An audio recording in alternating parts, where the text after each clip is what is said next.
نحمدہ ونصلی ونسلم علی رسولہ النبی الکریم۔ ناظرین کرام، السلام علیکم ورحمۃ اللہ وبرکاتہ۔ ناظرین، آج کی گفتگو میں گردے کی تکلیف کا قرآنی علاج، گردے کے درد کا قرآنی علاج آپ کو بتانے کی سعادت حاصل کر رہا ہوں۔ ناظرین کرام، گردے کا درد، گردے کی تکلیف جب ناقابل برداشت ہو جاتی ہے تو وہ مریض اپنی کیفیت کو خود جانتا ہے کہ وہ کس کنڈیشن میں ہوتا ہے۔ اللہ جل شانہ سے دعا ہے اللہ سب کو ایسی بیماریوں سے محفوظ فرمائے جو بیماریاں خطرناک اور مہلک ہیں، جن کی تکلیف ناقابل برداشت ہے۔ اللہ جل شانہ بیمار کے قریب ہوتا ہے، بیمار کی بہت جلد سنتا ہے۔ بیمار کو چاہیے کہ وہ اللہ اللہ کا ورد کرتا رہے۔ بیمار ایک دفعہ اللہ کہے تو تندرست آدمی لاکھ دفعہ اللہ کہے، اس سے زیادہ اجر بیمار کو ملے گا جس نے ایک دفعہ اللہ کہا۔ اللہ جل شانہ بیمار کے اوپر تخفیف کا معاملہ فرماتے ہیں، بیمار کی دعائیں سنی جاتی ہیں۔ اس لیے مریض کو چاہیے اپنے لیے بھی دعا کرے اور اپنے گھر والوں کے لیے بھی دعائیں کرے، اپنے قریبیوں کے لیے بھی دعائیں کرے، چونکہ اللہ جل شانہ بیمار کے بہت زیادہ قریب ہوتا ہے۔ چنانچہ حدیث میں آتا ہے کل قیامت کے دن اس بندے سے پوچھا جائے گا جس نے کبھی بیمار پرسی نہیں کی کہ میں بیمار ہوا تھا، میری تیمارداری کرنے کیوں نہیں آیا تھا؟ وہ کہے گا یا اللہ آپ تو بیماری سے پاک ہیں۔ تو اللہ جل شانہ ارشاد فرمائیں گے کہ میرا فلاں بندہ بیمار ہوا تھا، آپ کا ہمسایہ تھا، آپ کا پڑوسی تھا یا آپ کا قریبی رشتہ دار تھا، اس کی بیمار پرسی کے لیے آپ کیوں نہیں گئے تھے؟ چنانچہ اللہ جل شانہ نے بیمار کی نسبت اپنی طرف فرمائی ہے۔ اس سے پتہ چلتا ہے کہ مریض سے اللہ جل شانہ کو بہت زیادہ محبت ہے، مریض سے اللہ جل شانہ خوب پیار فرماتے ہیں، خوب پیار کرتے ہیں۔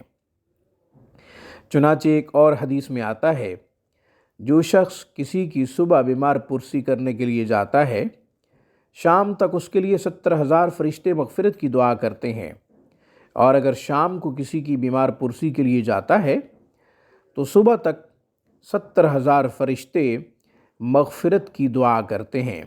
صحابہ کرام رضوان اللہ تعالی علیہم اجمعین نیکیوں کے حوالے سے حریص تھے، چنانچہ ان کا معمول تھا کہ وہ سردیوں میں شام کو بیمار پرسی کے لیے جایا کرتے تھے۔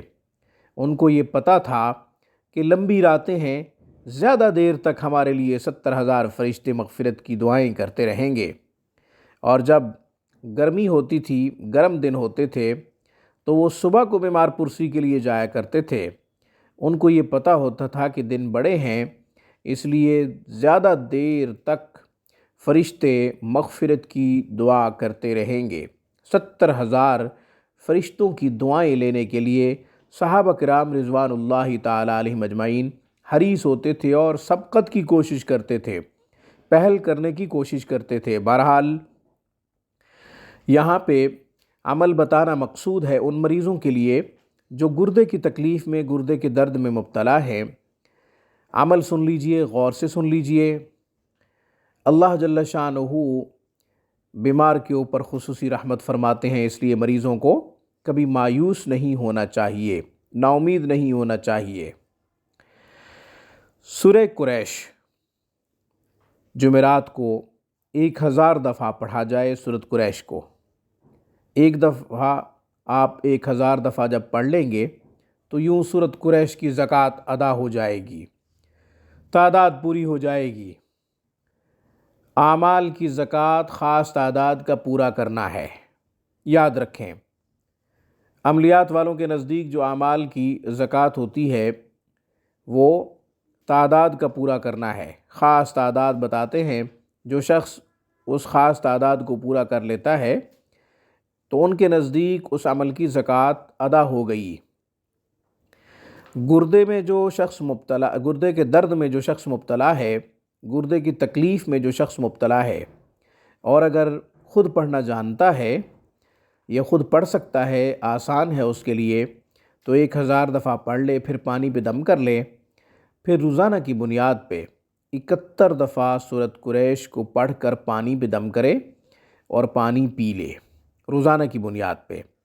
اور اگر کوئی عامل ہے اور وہ مریضوں کا علاج کرتا ہے، اللہ جل شانہ کی مخلوق کی بھلائی کے جذبے رکھتے ہوئے اللہ جل شانہ کی مخلوق کی بھلائی کرتا ہے صبح سے لے کر شام تک، شفا کے لیے اعمال دیتا ہے، شفا کے لیے دم کر کے دیتا ہے، تو اسے بھی چاہیے اس کی زکوٰۃ ادا کرے، جمعرات کو 1000 دفعہ اس کی تعداد پوری کرے، پھر 71 دفعہ جو بھی گردے والا مریض ہو، گردے کے درد میں مبتلا ہو، تکلیف میں مبتلا ہو، اسے 71 دفعہ سورۃ قریش پڑھ کے پانی پہ دم کر کے دے دے، اور یہ کہے کہ اس میں پانی ایڈ کرتے رہیں، پانی اور مکس کرتے رہیں اور مریض کو پلاتے رہیں۔ انشاءاللہ اس عمل کی برکت سے مریض صحت یاب ہو جائے گا۔ آج کی گفتگو میں بس اتنا ہی۔ اس دعا کے ساتھ اجازت دیجیے، اللہ جل شانہ جہاں جہاں مسلمان بیمار ہیں سب کو شفا عطا فرمائے، آمین ثم آمین۔ السلام علیکم ورحمۃ اللہ وبرکاتہ۔